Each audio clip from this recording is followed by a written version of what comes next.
If it's someone you don't know, no.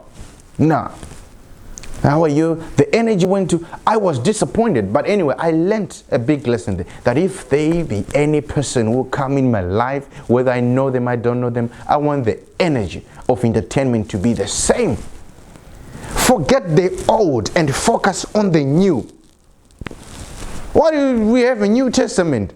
Forget the old members, the old people that you know, and focus on this new person. Maybe this person has been looking for a friend all their life, and they are waiting for someone who will just make them feel welcome and give them a sense of belonging. But you're focusing on people who, people who are in your circle, sometimes might hold you down to a point where you are not doing the things that you should do, to a point where you're not reaching the limits that you should reach. We are not focusing on the new things. We are not expectant of the new things. And we are going to talk about that. Let's go to the book of Luke. I want to show you something. The book of Luke. The book of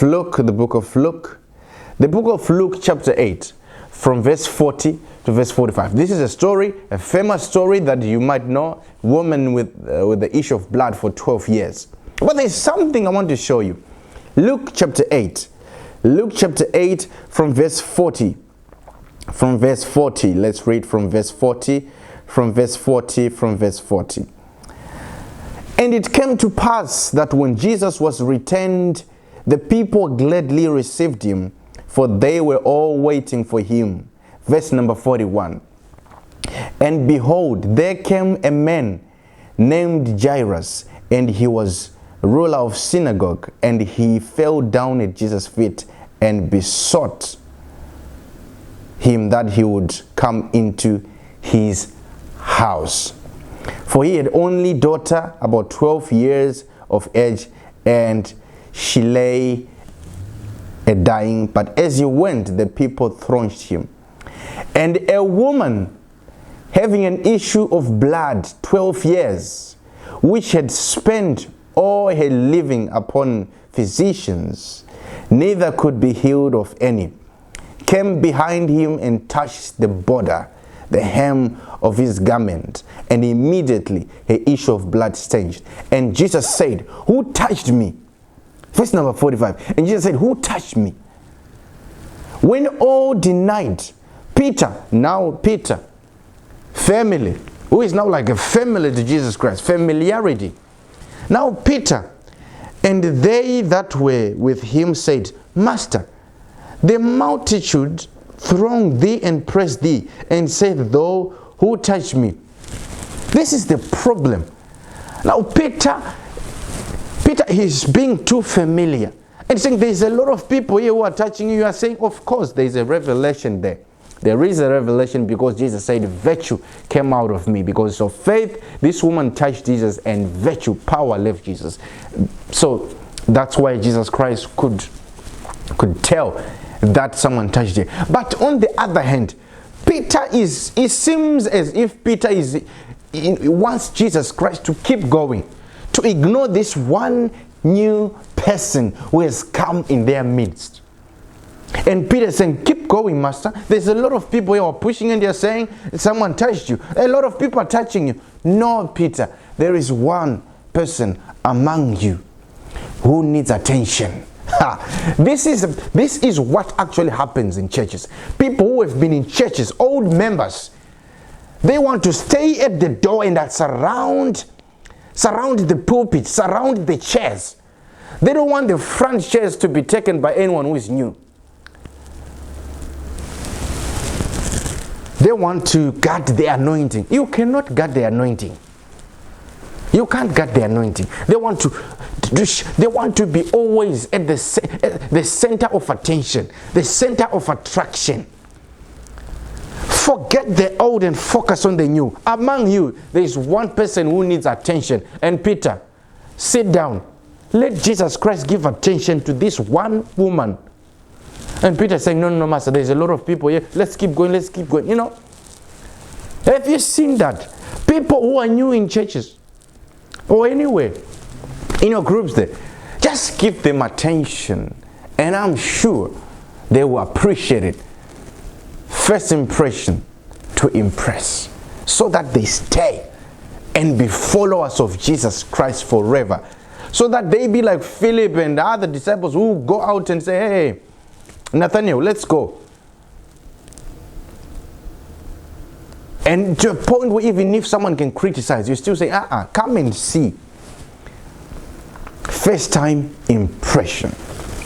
Now, let's go to the book of Luke. We are still in the book of Luke. I'm about to end this thing. We'll continue this thing. The book of Luke, Luke chapter number 19. This is the story. I like this story. The story of a short man. I don't know if he was the shortest man ever. Luke 19 from verse 1 to 5. The story of Zacchaeus. In my language it says Zacchaeus. And Jesus, Luke chapter number 19 from verse 1 to verse 5. And Jesus entered and passed through Jericho. And behold, there was a man named Zacchaeus, which was the chief among the publicans, and he was rich. Some of the people that you ignore are very rich. Not to say focus only on the rich. You might miss your blessing because you don't know where your blessing comes from.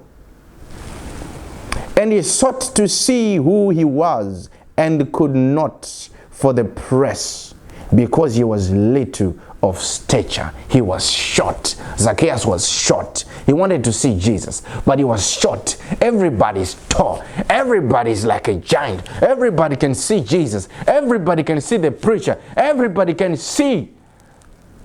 Everybody can reach, can greet the man of God. But Zacchaeus is short. He wants to see Jesus. But there are tall people, muscle men, muscular people who are guarding the pulpit.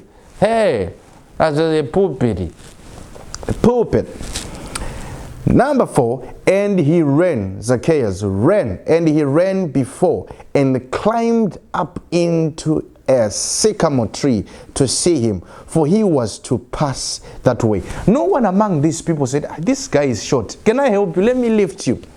And when Jesus came to the place, he looked up and he saw him and said unto him, Zacchaeus, make haste and come down, for today I must abide at thy house. Jesus Christ did not laugh at Zacchaeus. Jesus Christ said, oh, Zacchaeus, you're on the tree. What are you doing up there?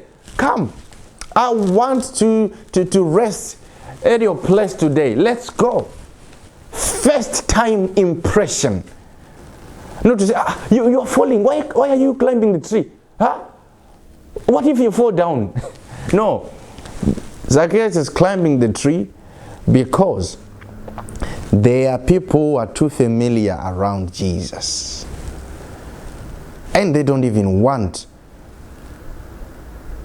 Zacchaeus to meet Jesus. First time impression. Some people, when they come in your midst, they just want a conversation. They just want a heart. Show some love.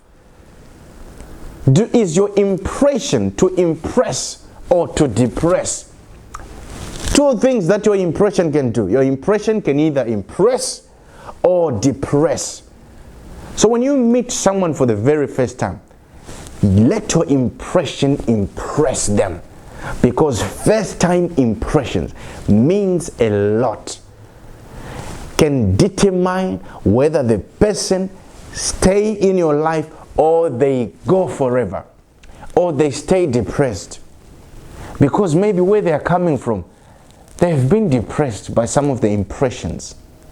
And they are coming to, they've heard about you, on Facebook, on social, some places, social media speaks so much audibly, social media, there are social media pages and whatever, talk about them, talk so highly of them, but you meet them in person, you realize their Facebook pages and YouTube pages speak louder than they do. Their YouTube pages laugh more than they do. What's your impression when you meet someone? When you meet someone for the first time, get them. even when they don't have anything, even when they are not catching any fish, even when they are naked. Don't expose their nakedness. Welcome them among yourselves.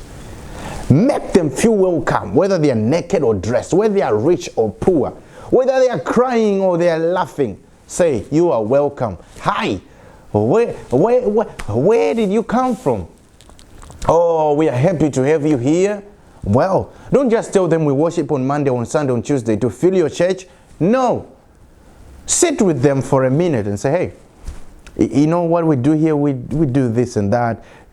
So, how is your family? Oh, okay, nice. That's good. So, what are your plans?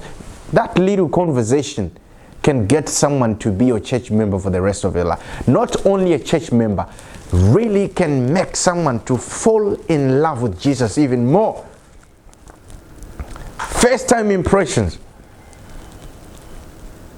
will decide whether the person really wants to learn more about Jesus Christ or not. And maybe the person actually has never heard about Jesus Christ. They just want to hear about this Jesus you talk about. But they come and you are acting, they come to your church and you're acting like, hey, how are you? Where did you come from? Oh, that's good. Nice. Where do you work? I'm a cleaner. You ignore them because they said they clean.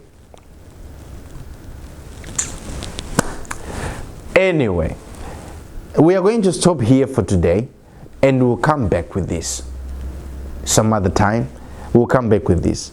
But just know your first time impressions can either depress or impress someone, and can also determine whether the person stays around you, hang around for a while, forever, or they leave and never to come back, and to actually have